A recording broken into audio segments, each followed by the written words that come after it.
vou já te adicionar aqui. Acho que você tem que pedir para eu te adicionar, né?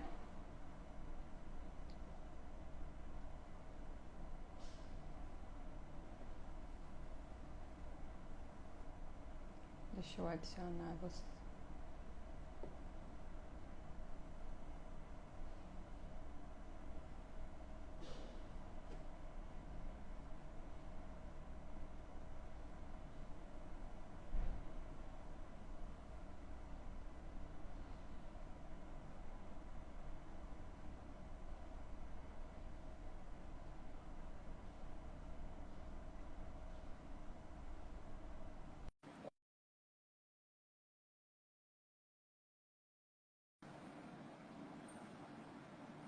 Oi, Alan.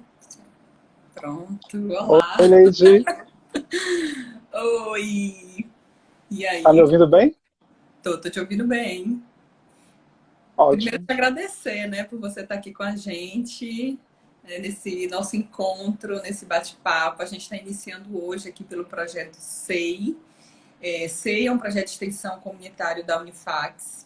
A gente está iniciando hoje o Me Conte a Sua História, né? E a gente quer ouvir histórias reais de pessoas que fizeram sucesso e estão fazendo sucesso, né? E assim eu quis começar com você, né? Até porque é uma Nossa, história linda que eu sei que você vai contar aqui pra gente. No final a gente vai deixar gravado aqui essa live para todo mundo poder depois assistir, né? A gente vai compartilhar na nossa página e a gente também pretende compartilhar pelo YouTube, né? Então, assim, é um prazer estar aqui com você. Eu gostaria, Alan, que você começasse se apresentando para quem está aqui, né? A gente tem um pessoal aqui que está começando a entrar, mas eu já gostaria de começar porque a gente só tem uma horinha e a história é muito linda para a gente perder tempo, né? Então, eu já queria começar com você contando a sua história para a gente. Primeiro, vamos apresentar a Alan.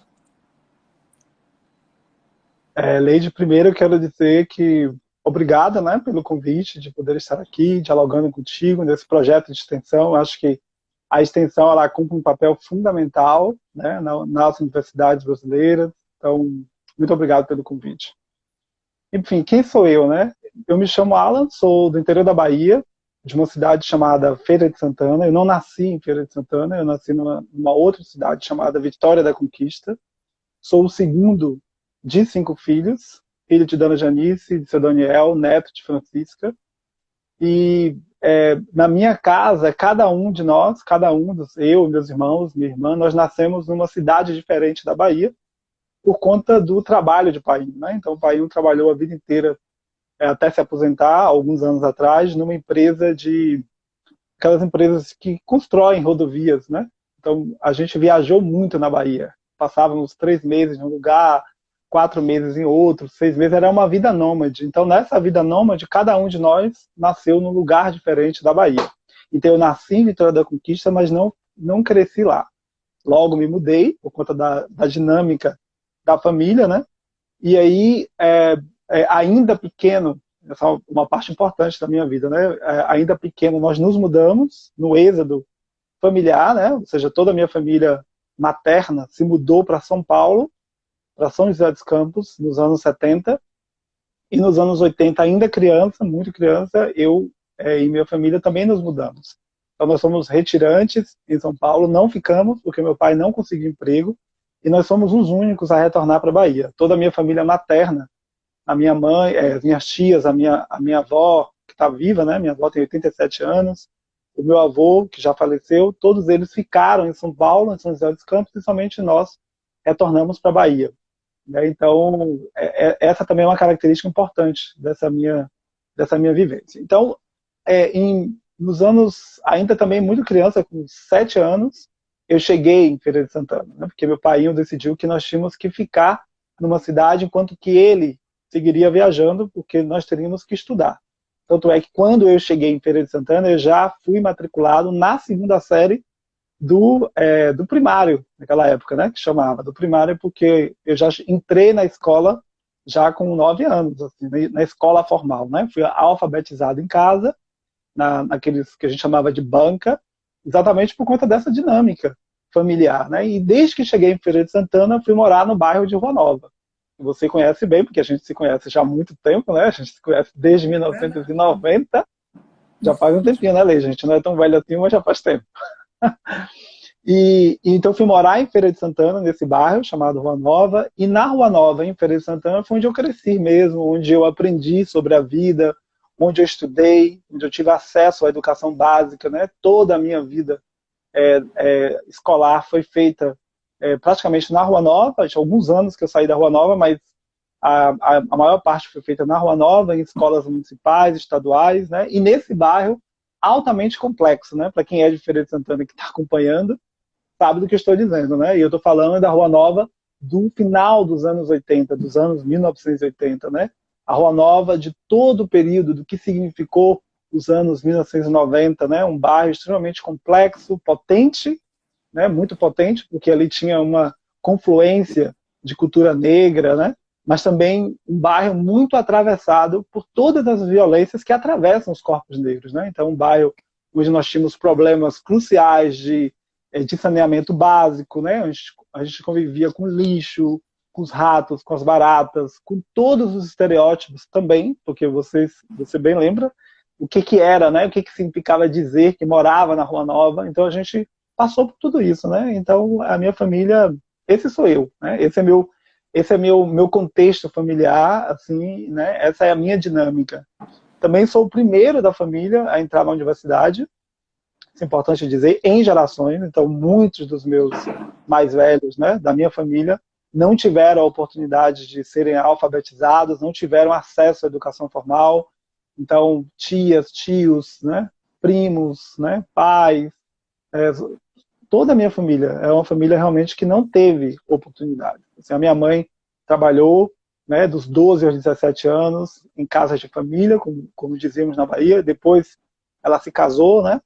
Então, assim, esse sou eu. Essa é a minha essência. Assim, essas são as informações básicas que eu poderia te dar, né? Desse momento. Então, Alan, você contou um pouco aí da sua trajetória, da infância, né? Vocês ficaram muito andarilhos, né? De um lugar para outro até se encontrar, mesmo aqui em Feira de Santana. Mas a gente se conhece lá na adolescência, né? Dentro de um projeto maravilhoso no qual a gente participou durante alguns anos da nossa vida. E você teve uma outra trajetória, né? Uma outra história contada quando você começa a adolescer, quando você vira adolescente. Então, conta pra gente como é essa história agora quando adolescente. O que acontece na sua vida? Eu gosto de dizer e de pensar a minha vida a partir de algumas perspectivas. Eu acho que alguns marcos importantes. Eu acho que a coisa mais importante na minha vida é a ancestralidade, porque eu cresci ouvindo as vozes da ancestralidade, né? Ou seja, uma criança atravessada por tantas violências físicas, verbais, psicológicas, né? Nesse contexto que também era um contexto de muito amor, mas também um contexto de muita violência, né? Então, logo muito cedo, eu tive que assim, tomar posição, tomar partido dentro do meu universo de criança, né? Então, essa minha trajetória, né, na tomada dessas decisões, eu não estava sozinho, eu nunca estive sozinho, né?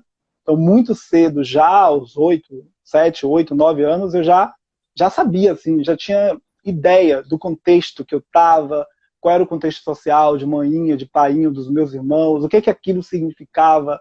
Eu já elaborava tudo isso, assim, muito racionalmente, porque também, é isso que eu digo, né? Essa coisa da ancestralidade muito presente na minha vida me trouxe também muita maturidade e também logo cedo as questões de gênero, de raça, de classe, né? As questões também da espiritualidade, elas intercruzaram assim as minhas experiências, as minhas vivências de um jeito muito marcante. Então eu busquei ajuda, né? Então eu busquei ajuda na escola, eu tive muita referência na escola com as minhas professoras. Eu busquei ajuda nesse programa de saúde que você cita, né? O programa de saúde do adolescente, que era então eu gosto de dizer também que eu sou fruto de políticas públicas, seja ela a educação, ou seja ela o programa de saúde do adolescente da Bahia. Ou seja, eu tive acesso, junto contigo, né, e outros adolescentes, desde muito cedo, a um programa integral, né, para cuidar da minha saúde, da minha saúde física, da minha saúde psicológica. A gente tinha acesso, né, a encontros coletivos, encontros individuais. A gente ia para as escolas, a gente fazia divulgação de ciências, a gente falava sobre a gravidez na adolescência, sobre a questão de droga, das doenças sexualmente transmissíveis, né, as infecções, que hoje a gente chama mais assim. Então, essas experiências de ir às escolas, de falar, de participar de feiras de saúde, né, de fazer teatro, de organizar encontros para pensar os contextos da adolescência, naquele contexto, com aquelas pessoas, contigo, com o Gal, com o Bel, com a Osana, com todos os adolescentes que a gente, né, conviveu, isso para mim foi muito importante, porque essa teia social, fora do contexto familiar e fora do contexto do bairro onde eu cresci, dos 12 até os 21 anos, isso foi fundamental, assim, né? Foi uma formação básica muito sólida, né? Que me trouxe muitos benefícios. Então, eu gosto de pensar assim, né? Que a minha trajetória, ela é uma trajetória coletiva de todas as pessoas que vieram antes de mim e também como eu fui me aquilombando, como eu fui me organizando, como eu fui buscando os meus nichos, né? Porque para mim tinha muito assim nítido um caminho de vida e um caminho de morte, né? E a morte aqui era uma morte física mesmo, né? Porque também é isso. Eu acho que o fato de estar aqui hoje conversando contigo, né? O fato de não ter sucumbido, de não ter morrido, de não ter ficado pelo caminho como muitos dos nossos, como muitos dos meus colegas, né? Dos conhecidos e dos desconhecidos da Rua Nova ficaram, porque a gente ia para velórios toda semana. A gente tinha um velório para ir, né? Pessoas, os jovens eram assassinados, colegas, amigos, né, conhecidos e desconhecidos. Então, eu atravessei essa barreira, né, do genocídio precoce, né, da fome, das dificuldades, da pobreza absoluta. Então, eu acho que é um pouco isso. Assim. E eu penso, né, vivo e penso desse jeito. Essa trajetória, ela não é uma trajetória particular, não é uma trajetória voltada, né, na minha capacidade individual. Sim, tem muito da minha individualidade, da minha subjetividade, mas também muito do coletivo, da maneira como Manhinha trabalhou a minha autoestima, da maneira como eu dialogava com as minhas professoras, com as pessoas mais velhas, né? Então eu abri mão de um mundo muito cruel, assim, muito perverso, associado àquele mundo de violências que estavam ali dispostas, né, que estavam ali à minha disposição. Então, eu tive, no meu íntimo, esse discernimento muito cedo.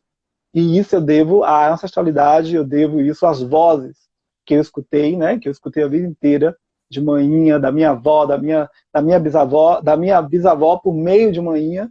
Eu não conhecia a minha bisavó, mas eu cresci ouvindo essas histórias. E por todos os outros, Leide, por todas as outras experiências mágicas que eu tive, né? E que eu não vou trazer aqui hoje, mas de fato, eu vivi experiências mágicas, assim, né? Nessa relação com todas essas pessoas, com os vizinhos, com as vizinhas, né? Com os meus amigos, com os meus professores. Então, é uma trajetória de muitos contrastes, positivos, negativos, ao extremo, né? Ao extremo. Porque, para mim, tudo foi ao extremo. Muito cedo, tudo veio, assim, numa intensidade muito, assim, extrema mesmo, e que eu tive que contornando, né? E foi assim e é assim até hoje, né? Porque as coisas não mudaram. Elas só vão mudando de lugar, elas vão mudando de contexto, mas todas essas experiências, né? Todas essas dificuldades, elas estão dadas. A diferença é que hoje, por conta dessa experiência de anos, né? Eu me sinto muito mais fortalecido para poder dar as respostas, para poder, né, me posicionar. Eu também nunca gostei de muro nem de armário, né? Muro e armário nunca foi a minha praia. Então, eu sempre gostei de me posicionar, eu sempre gostei... Você me conhece já há muito tempo, né? Então você sabe que eu sempre fui assim. Eu gosto de me posicionar, eu gosto de me colocar, eu não gosto de muros, né? Não gosto de... Eu tenho um compromisso, assim, inadiável, assim, com a felicidade, com a liberdade, né? Com sonhos. Eu sou uma pessoa que gosta de sonhar muito. Então, foi um pouco de tudo isso que me fez romper essas barreiras que muita gente dizia que não seria possível. Porque também eu cresci, né, num contexto, num ambiente, em vários ambientes, onde eu também ouvia que não seria possível, que eu não conseguiria, que os meus sonhos, eu não poderia realizar os meus sonhos, né? Então, assim, eu acho que é isso. A minha trajetória até aqui, ela tem sido de acreditar, é sobre sonhar. né? E sonhar para nós, né, para as pessoas negras, para os pobres, as pessoas LGBTs desse país, o sonho não é, nem sempre é possível, porque não é dado para nós o direito de sonhar, né? Muitas pessoas são mortas precocemente, né? Ou por conta da própria condição, né? O encontro desses diferentes marcadores sociais, elas não têm, nós não temos o direito de sonhar, porque o sonho supremo é o sonho de viver, né? Então eu gosto de pensar assim, que a ancestralidade, ela me deu resistência para poder existir. Ela me deu existência para poder resistir. Então é um pouco disso, assim. Por isso que eu estou aqui hoje conversando contigo. Uau. E eu sempre fui um sonhador mesmo. Assim, a sua história no começo foi muito difícil, né? Marcada por momentos dolorosos, né? E assim, ter escolhido estudar chegou em algum momento aí na sua vida de uma forma ímpar, né? Assim, porque muitos daqueles escolheram o lado mais fácil, que era participar daquela vida, né, ruim dentro de um bairro que era um bairro que era muito marginalizado naquela época, né? Então, assim como você mesmo falou, você ia toda semana para um enterro porque às vezes aqueles jovens estavam envolvidos em situações que para eles eram mais fáceis do que estudar. Você escolheu o caminho mais difícil, porque estudar não é um caminho fácil, né? Então, principalmente quando você está numa situação onde as pessoas estão ali te criticando, te condenando, né? Dizendo que você não vai conseguir realizar seus sonhos. Por quê? Como é que você chegou nisso, né? E por que você escolheu estudar, né? Ao invés, obviamente, de seguir aquela vida onde você via ali todo mundo fazendo aquilo e que para você, dentro do seu contexto, e obviamente as vozes que você ouvia, aquilo não era o legal. Por que você decidiu, escolheu estudar, entendeu que esse era o caminho correto e por que estudar física, né? Porque eu lembro que tinha acabado de chegar física na UFES e era aquele bicho papão. Nossa, estudar física era muito difícil. Por que o mais difícil você escolheu? Leide, eu penso assim, eu acho que são várias situações, né? Eu acho que as nossas escolhas, muitas vezes, elas não são escolhas nossas, né? O contexto, a estrutura, né? Porque não é só sobre nós, mas é sobre nós, é sobre as estruturas. Então eu vivi aquela escola pública, né? A escola pública que eu vivi dos anos 90 é uma escola com muitos atravessamentos, né? As famílias, os contextos familiares, as histórias de abandono, o contexto do bairro, das oportunidades. Então eu penso que é muito sobre isso também. É sobre oportunidades, é sobre, né, sobre as estruturas. Então essas escolhas, entre aspas, elas também vão passar por essas estruturas, né? No meu caso particular, de fato, eu não venho de uma família acadêmica. Como eu te falei, o meu painho, por exemplo, não teve acesso, o painho não lê, não escreve, não teve uma educação formal. Eu não cresci no meio dos livros. Hoje eu adoro livros, então aí atrás, né, eu amo meus livros, mas eu não cresci com os livros em casa. Muitas vezes eu tinha receita de remédio para ler. Eu tinha a Bíblia para ler. E em relação a isso, inclusive aos 9 anos, eu procurei a Testemunho de Jeová, porque eu adorava aquelas revistas Sentinela, Despertar, e que tinham as imagens bonitas, né? Eram revistas bem elaboradas. Eu gostava de ir no Salão do Reino para levantar a mão, fazer as perguntas. Era muito sobre isso, sobre a leitura, né? Porque eu sempre gostei de estudar. Então eu acho que a resposta à tua pergunta inicial passa por isso, né? Dentro de mim, eu sempre gostei de ler, eu sempre gostei de estudar, eu queria muito ler, eu queria muito estudar. Né? E logo cedo eu entendi que para transformar aquela situação, era o único caminho possível. Porque o que eu ia fazer? Eu não ia me envolver em situações de caminhos mais fáceis, né? De caminhos que supostamente me prometia uma trajetória muito mais, uma ascensão social muito mais rápida. Mesmo porque as questões materiais de roupa, de celular, que na época nem tinha essa coisa de celular, né? Mas esses bens materiais para mim isso nunca subiu à minha cabeça, né? Então, para mim, você me conheceu adolescente. Uma vida muito simples. A gente não tinha essa coisa, né, do ter, do ter, do ter, né? E embora já tivesse lidado.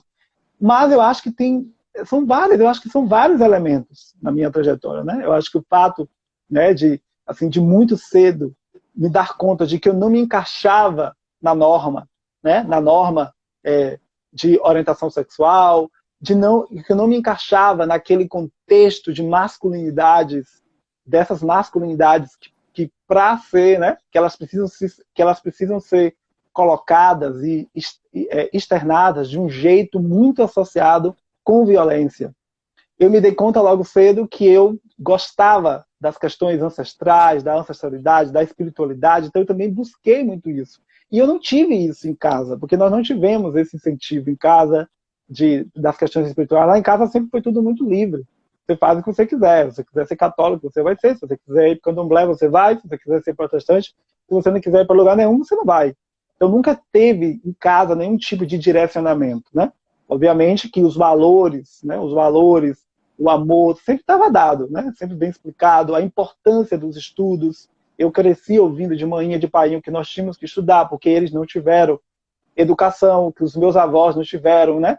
Uma família inteira de pessoas analfabetas, então que era importante a gente estudar para poder crescer, para ter uma vida melhor. Então, esses ensinamentos, eles batem também, eles chegam diferente nas pessoas, né? Em mim, eles chegaram sempre como um recado.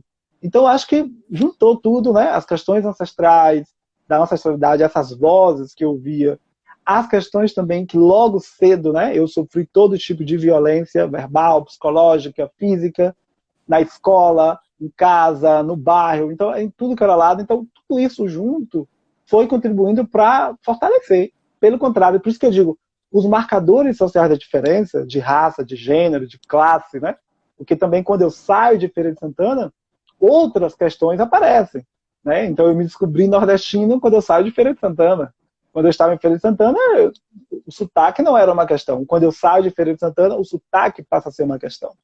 Mas esses marcadores sociais da diferença não me colocam no lugar de vítima. Eles sempre, na minha vida, me potencializaram.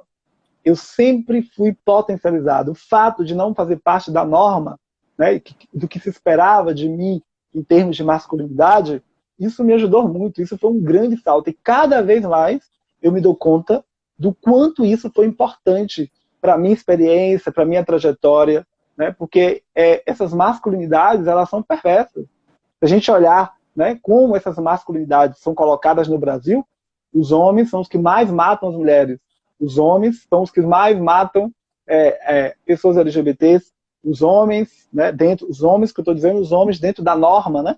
Os homens supostamente heterossexuais, né, bem-nascidos, esses homens todos, eles se matam e se matam. Então você está dentro dessa masculinidade, é muito complicado também, né? E essa masculinidade, quando se cruza com racismo, com pobreza, né, o resultado disso é violência. Então eu acho que o fato de também não fazer parte dessa norma, de ter as questões da ancestralidade muito forte dentro de mim, porque eu sempre busquei espiritualidades no plural, você bem sabe, né? Eu sempre fui curioso, eu sempre fui buscando, porque eu tinha essa coisa, né? Essa fome de saber, de conhecer, de entender, exatamente para saber o que eu estou falando e decidir o que eu quero, né? Então eu acho que é um somatório de coisas. E a física, ela aparece para mim muito por conta da astronomia, porque lá atrás, em outra cidade da Bahia, né? Em uma cidade chamada Valença, quando nós moramos em Valença, pequeno, a astronomia ela apareceu fortemente para mim associada à passagem frustrada do cometa Halley, porque tinha toda uma história de que quando o cometa passa, que o mundo vai acabar, e eu era uma criança, né? Então aconteceu um acidente em casa, eu associei esse acidente com a passagem do cometa e fiquei com aquilo da astronomia e cresci assim, né? E quando mudei para Feira de Santana, eu fui morar próximo ao observatório. Você mesmo esteve comigo algumas vezes no observatório, a gente adolescente. Não sei se você lembra, eu tenho aqui os recortes do jornal que nós saímos. Eu tinha 12 anos ali, né? Nós saímos no observatório. Então, assim, eu acho que essas experiências todas, elas foram cruciais, né? A astronomia ela sempre esteve presente. Eu morei muito em cidades que não tinha luz elétrica, em casas, né, que não tinha luz elétrica. Eu morei muito em cidades assim que não tinha poluição luminosa. Então eu cresci também vendo o céu, olhando para as estrelas. Então eu me conectei muito cedo com o céu, né? Então tudo isso foi fomentando em mim o desejo pela ciência, pela astronomia. Aos 13 anos eu criei um clube de ciências no meu bairro, porque eu fiz parte do projeto Ciranda da Ciência, né, da Fundação Roberto Marinho. Então a ciência sempre esteve ali presente, né? E eu queria muito, só que não tinha oportunidade. Não tinha oportunidades, não tinha.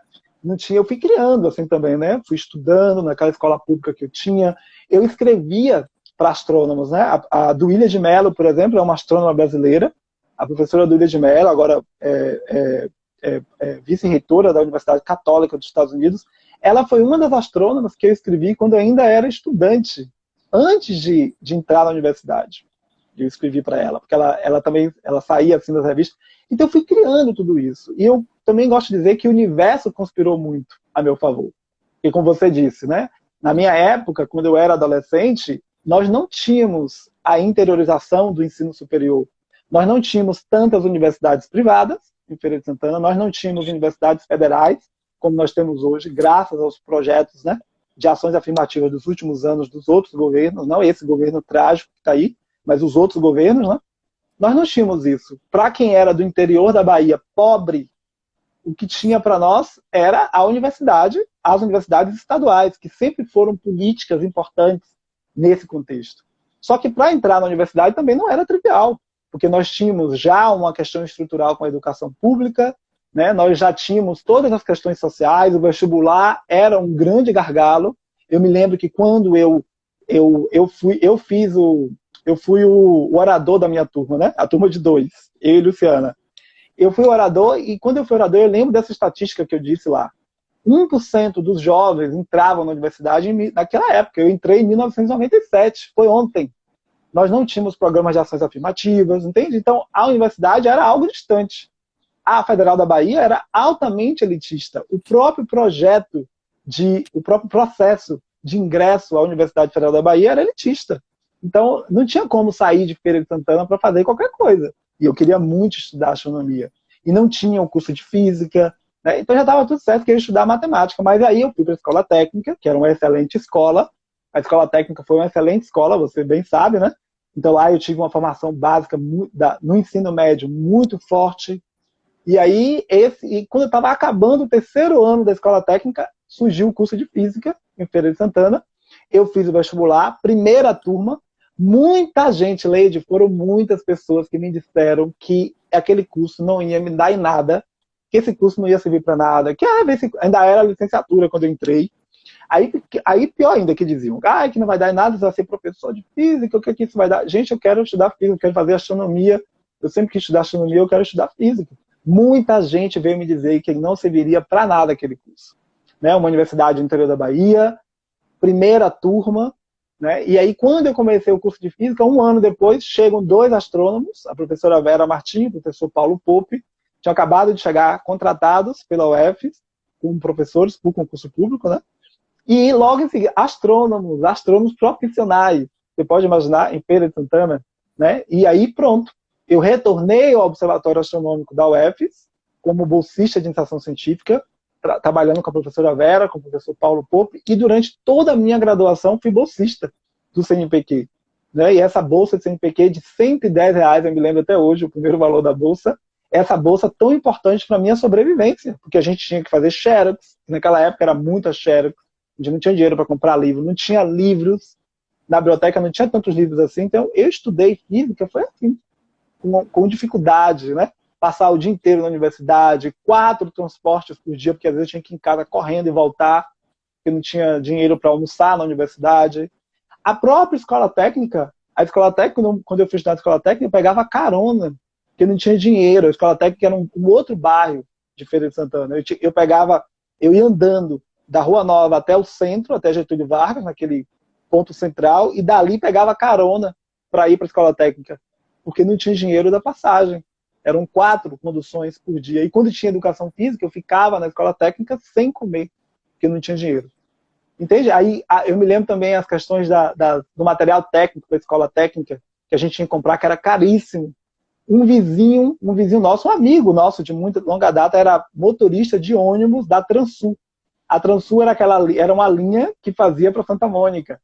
Ele chegou a dizer para Painho para me tirar da escola técnica, que a escola técnica era escola de rico. O que eu ia fazer lá? O que eu ia fazer lá na escola de rico? E era mesmo, era uma escola pública, elitizada, porque quem estudava lá não era pobre. Para entrar não era fácil, porque não tinha uma seleção, né? Mas tinha uma seleção naquela lógica assim, muitas vezes da lógica da política, né? Então, tinha muita gente assim, bem nascida na escola técnica. E eu fui para a escola técnica, não fui reprovado, passei em tudo, né? Que também tinha isso. Era um dos poucos alunos da escola técnica que conseguia passar nas disciplinas, porque era alto nível assim, o curso técnico que eu fiz, né? A média era 7. Então foram muitas dificuldades, muitas vozes para dizer que nada ia dar certo, né? Não vai dar certo, você não vai conseguir. Eu ouvi muitas vezes isso. Mesmo pessoas do observatório que trabalhavam ali, né, alguns técnicos, que diziam que eu jamais ia entrar na UF como estudante, né, porque eu frequentava o observatório antes de entrar na universidade. Então, assim, foram muitas vozes que não. E todos os nãos eu dizia sim. E fui criando e fui buscando. E eu fiz tudo, você bem sabe, Leide. Eu fiz teatro, eu fiz voleibol, eu fiz tudo que eu queria nos programas públicos. Eu buscava os programas. Fiz Senai, fiz curso de Senai também público, né? Fiz curso de informática. Eu me lembro que o curso de informática eu não consegui pegar o diploma, porque era caríssimo. Os primeiros cursos de informática em Feira de Santana, o MS-DOS, né? Então, assim, foi muita luta. E quando eu tinha que fazer tudo isso, muitas dessas coisas eu fiz quando criança. Eu tinha 12 anos. Num contexto de cidade extremamente violenta, porque Feira de Santana continua assim, né? Você tem aí 2 pessoas, 3 pessoas mortas por dia. Então, pensa bem, uma criança de 12 anos que tinha que sair da Rua Nova e ir para o centro, manhã ficava louca comigo, que ela não queria, e eu bati o pé, chorava, que eu queria, porque eu queria. Né? Eu fui para o colégio municipal, fiz parte de uma banda, da escola. Eu viajava o Brasil nessa banda, tocava corneta. Então, Leide, eu criei muitas oportunidades. Nós tínhamos a biblioteca municipal em Feira de Santana. Eu não tinha livro em casa, mas eu tinha minha biblioteca, o cartão da biblioteca municipal. Então eu lia tudo o que eu queria na biblioteca. Eu não tinha tantos livros, mas tinha bastante, né? Então eu lia, tinha o museu, o MAC, o museu ali pertinho da biblioteca. Eu fazia oficinas de criação literária. Você bem sabe. Eu realmente, assim, eu te digo, eu não sei, porque eu digo, é difícil explicar como tudo isso aconteceu. O que eu sei é que eu queria muito. Eu queria muito tudo, eu deixava a mãe doida, a mãe ficava doida comigo. Ela dizia, você é doida. Aí muitas vizinhas de manhã diziam que eu não ia me criar. Ele não vai se criar, a mãe chorava. Depois o pai veio com uma história que tinha que sair da escola, porque não estudar demais, ficava doido. Olha, Leide, foram tantas coisas assim que quando eu olho para trás, eu digo assim, gente, e aí não foi. Mas toda essa trajetória, então, isso foi Feira de Santana. Estudei em Feira de Santana, fiz o meu curso. Eu quero que você conte agora o Alan de Feira para o Mundo. Como é que você foi parar na USP e como é que você foi parar no mundo? Porque assim, foram muitas dificuldades e aí você teve que aprender línguas, você teve que se virar nos 30, né, para morar numa cidade gigante. Um meninozinho do interior que estava saindo ali de Feira de Santana, né, achando que sabia até muito, porque a gente acha que sabe muita coisa, quando chega lá, você se depara com uma outra realidade. Então, me conta agora de Feira para o Mundo. O que aconteceu depois daqui? Então, eu fiz a iniciação científica, fui muito bem orientado na UFES. Eu tive excelentes oportunidades com os meus orientadores, com outras pessoas, né, o professor Francisco de Assis, pessoas que estiveram sempre próximas a mim, me orientando, conversando. Eu sempre quis a vida acadêmica. Então, eu me dei conta que essa era a minha vida, né? A vida acadêmica era o que eu queria. Então, eu viajei o Brasil inteiro, participei de vários seminários no Brasil, ganhei prêmios de iniciação científica em outros lugares. Quando eu fiz seleção para pós-graduação, eu fiz em 5 universidades, eu passei em todas elas. E eu passei na USP em primeiro lugar. Então, eu escolhi a USP. Quando eu fui para a USP, quem me deu a passagem para viajar para São Paulo foi a reitora da UF, da professora Narci Paim, ela que me deu a passagem, porque eu não tinha a passagem para viajar. E eu não tinha onde morar também, porque eu não disse amanhã. Então eu cheguei em São Paulo depois de 29 horas, 31 horas de viagem. Eu cheguei na rodoviária do Tietê, fui direto para a USP, para o Serviço Social, pedi moradia às assistentes sociais. As assistentes sociais, quando olharam para mim, mas o que é? Você não avisou? Não, se eu avisasse, vocês iam dizer para eu não vir. E eu não tinha outra opção. Eu começo a pós-graduação, a gente chegou na segunda, eu e Luciana, minha colega, né? Nós chegamos na segunda-feira, a gente começaria na terça, a primeira aula da pós-graduação. Foi assim. Quando eu cheguei na USP, eu chego na USP, né? Um menino, chegar na USP, num centro de elite, né? Um centro assim, de destaque da astronomia brasileira, um centro, trabalhei com uma pesquisadora também de alto nome. Então, obviamente, eu cheguei ali num contexto que eu não tinha todas as habilidades. Eu tinha física, passei em primeiro lugar no exame. Não foi suficiente tudo isso, né? Então, aparecem outras questões. Você está num ambiente de pesquisa, então você não... A língua, eu não sabia nada de inglês. Como é que eu vou explicar para os sistemas, para a minha orientadora e para todas as pessoas que entre comer e fazer inglês, eu tinha que comer. Então, não tinha como chegar na pós-graduação já falando línguas, como muitos colegas chegavam, porque muitos chegavam falando línguas, já falavam inglês, já tinham viajado, feito intercâmbio, mas essa não era a minha realidade, porque a minha realidade era do Brasil profundo. Mas superei, me matriculei no curso de inglês da ECA, da Escola de Comunicações e Artes da USP, ouvi muitas palavras de todos os lados ruins, mas isso também não me desanimou, porque eu sabia o que eu queria e onde eu queria chegar. Então, essas vozes também, que imagina, eu vim desse contexto. Você acha que, chegando em São Paulo, qualquer voz negativa ou qualquer voz que tentasse me desviar do meu objetivo iria ter sucesso? Não tem como. Entende? Então, eu simplesmente, ondas mecânicas não se propagam no vácuo, senti muitas dessas questões, mas eu também vi como algo positivo, desafiou. Está me desafiando, então eu vou para cima.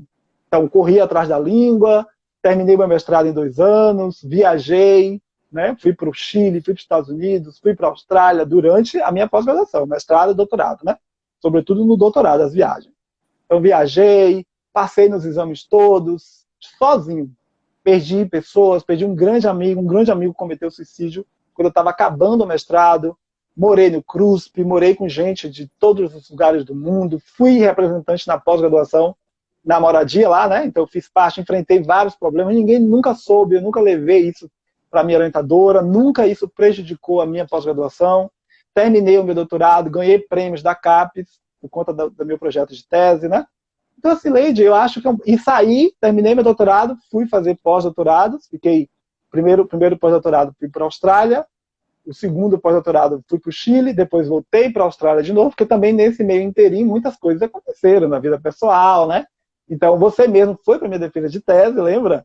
Você foi, Marcelo, Osana. Então, os meus amigos, como eu te digo, eu sempre fui muito acompanhado pelos meus amigos, pela minha mãe, por meu pai, pelas pessoas que eu amo. Eu nunca estive sozinho. Essa trajetória, ela nunca foi uma trajetória só minha. Ela sempre foi uma trajetória coletiva. Eu sempre vi assim. E também, assim, e hoje, né? E aí tá, fui para esses lugares. Nesses lugares todos, os diferentes marcadores reaparecem. Então, você é nordestino, e você sabe o que significa ser nordestino no imaginário social brasileiro. São pessoas inferiores, são pessoas que não pensam, são pessoas rudes, pessoas mal educadas. Eu ouvi muito disso, né?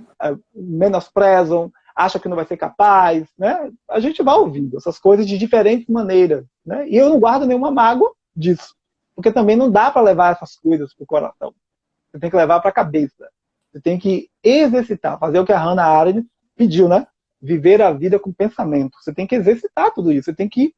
Você tem que processar tudo isso. E foi assim que fui vivendo, fazendo, passando por todas as experiências, parado nos aeroportos, né? Então, e na Austrália também aconteceram tantas situações de preconceito, né? Mas a gente vai dando conta.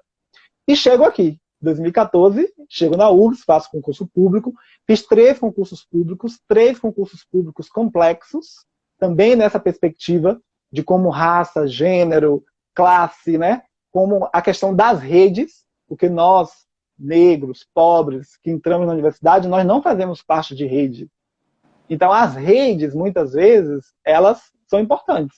Elas garantem posições, elas garantem sucesso, elas garantem... Vem um conjunto de regalia. quando você faz parte de redes. Mas quando você não faz parte de redes, você também tem uma vantagem, porque você é livre. Você é livre para pensar, você é livre para dizer, ninguém também rouba a tua liberdade. Então, comigo foi um pouco disso. E não guardo mágoa de nada, não. Eu só acho que eu vivi. A gente está aqui falando de experiências, né?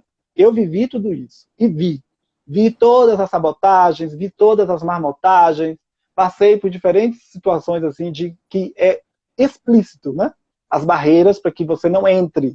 No Brasil, 90% dos professores nas universidades são pessoas brancas bem-nascidas. Então é importante dizer isso, né?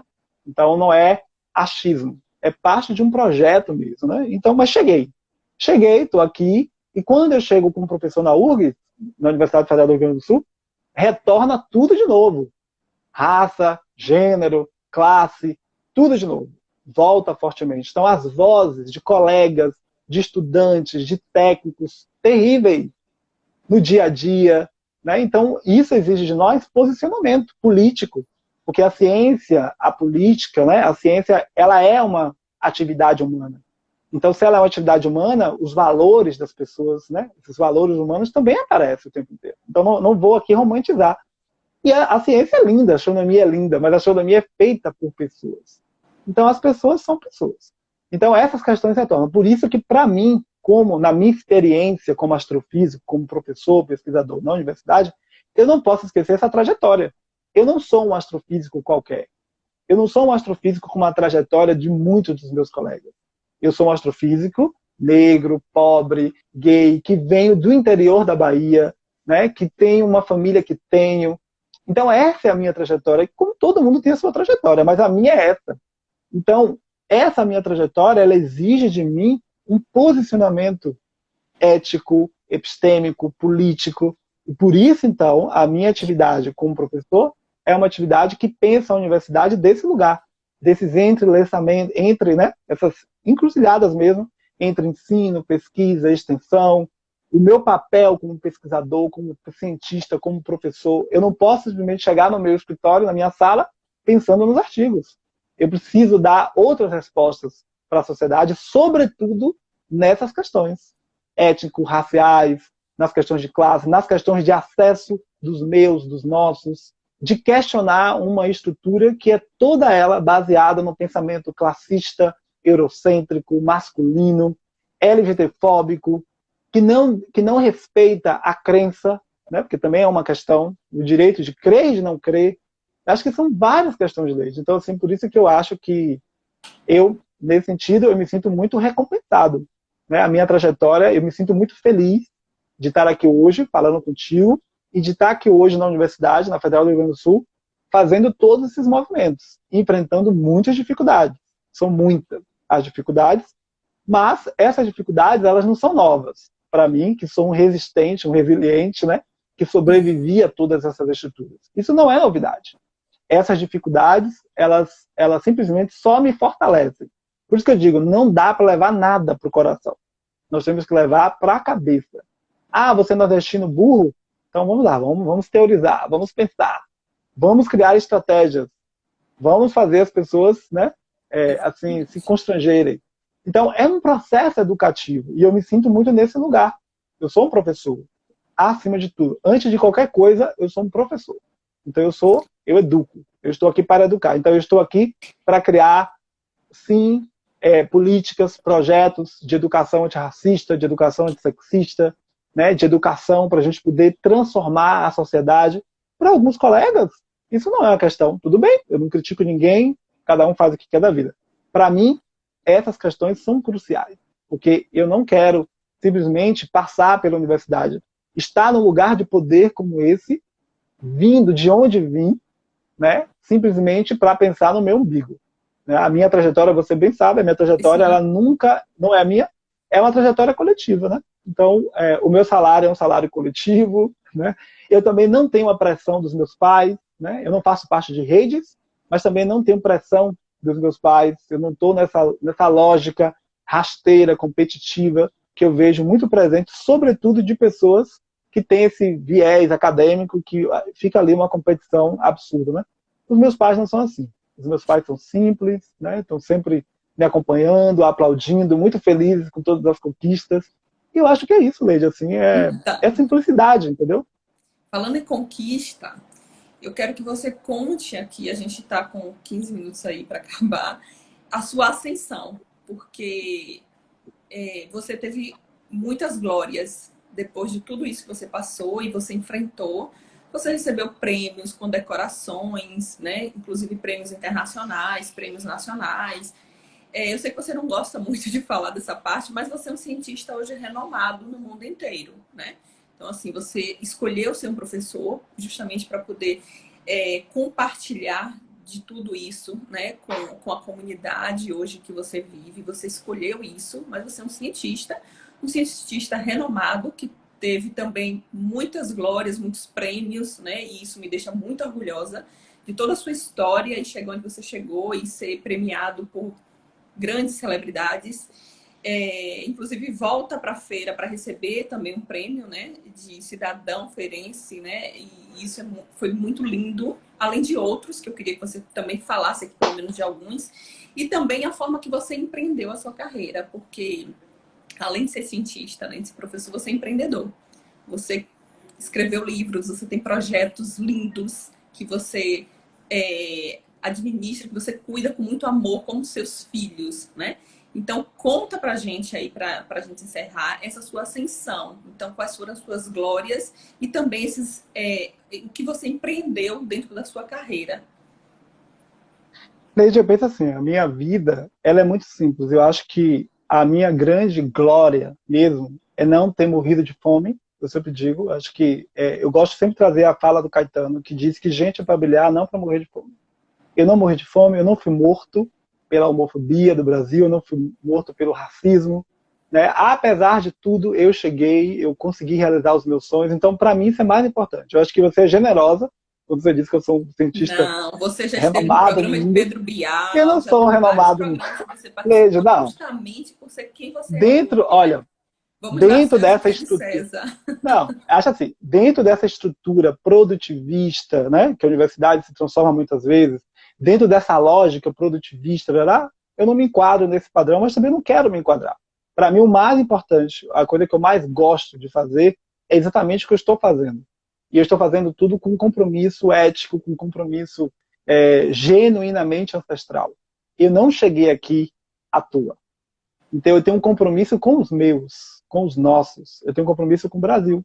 E se eu posso fazer isso do meu lugar, eu vou fazer, porque isso não me custa nada. Pelo contrário, né? Então eu acho que é nesse sentido que eu gosto de olhar para a minha trajetória.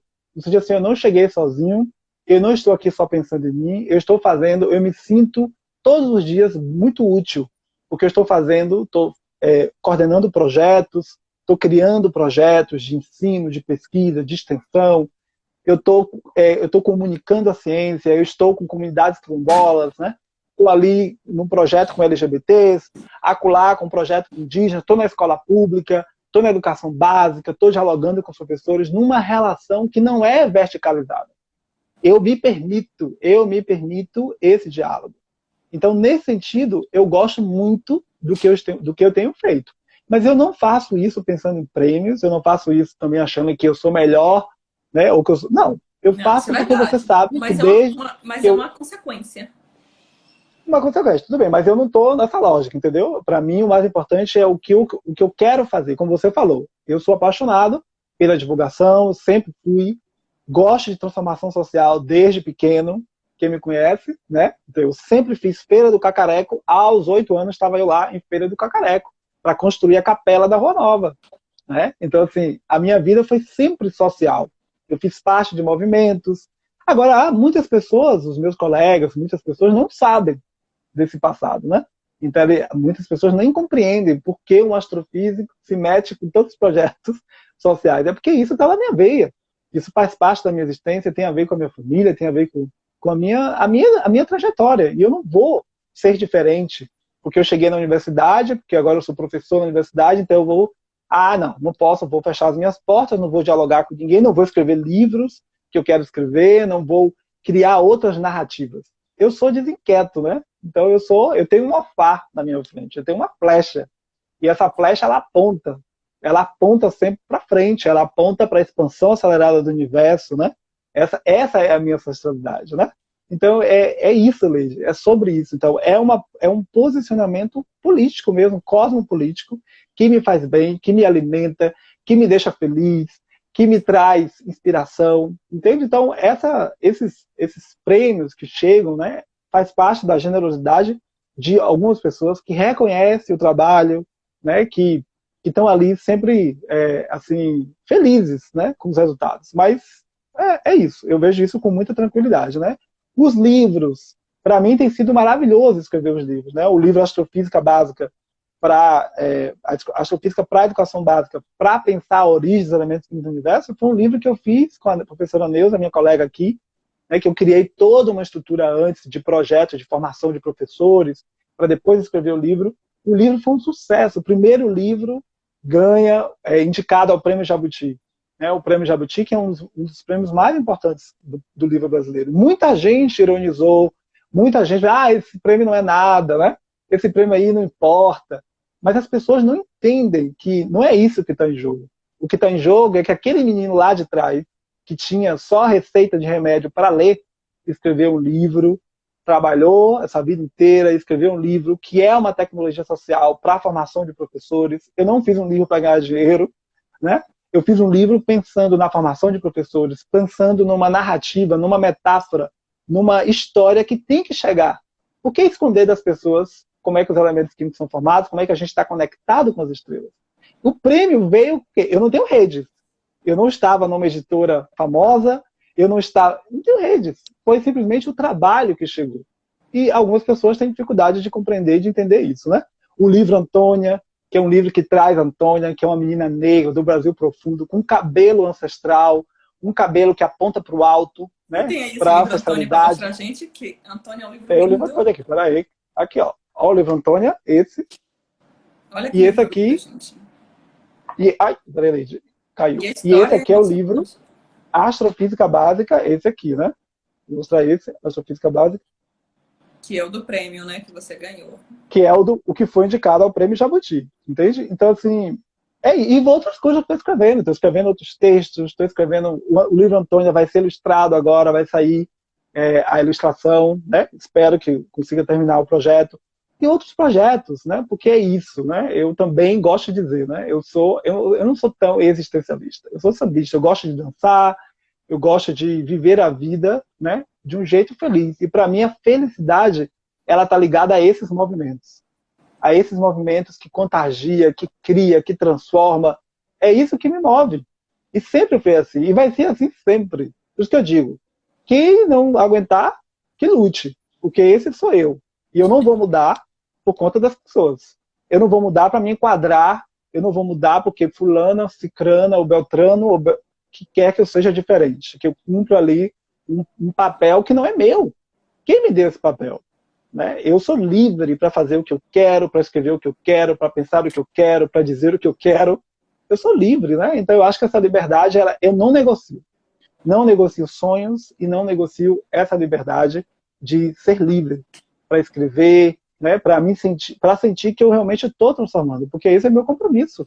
Eu tenho um compromisso com essas pessoas, com as comunidades quilombolas, com os negros, com as pessoas LGBTs, com as pessoas pobres.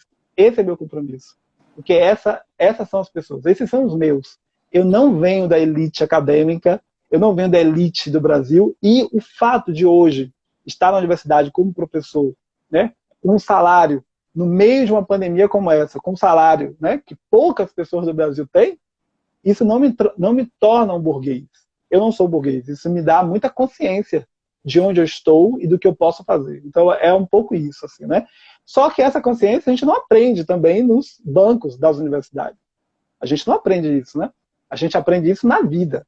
Algumas pessoas aprendem, outras não aprendem, mas, né, eu aprendi muito cedo, porque pai e mãe nunca não estudaram, não fizeram educação formal, não foram para a universidade, mas eles sempre me deram valores, sempre me disseram bons valores, boas palavras. Meu pai é inteligentíssimo, é um homem capaz de fazer sinapses políticas que colegas meus titulares não fazem. Tem vários colegas meus que apoiam, inclusive, esse projeto genocida que está aí. Conversa com o pai que ele vai te dar uma aula. Entendeu? Então, foi nesse ambiente que eu cresci. E é esse ambiente que eu quero manter e que eu vou levar para sempre. É um pouco isso. Assim. Então, a minha trajetória, ela é uma trajetória de sucesso, como você está dizendo aí.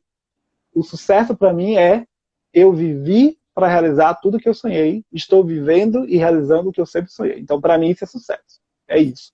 É um sucesso que não é individual, é um sucesso que é coletivo. É um sucesso que faz parte de todos esses entrecruzamentos, né? Dos marcadores sociais da diferença, né? E muitas vezes sozinho, numa caminhada solitária, mas sempre com pessoas.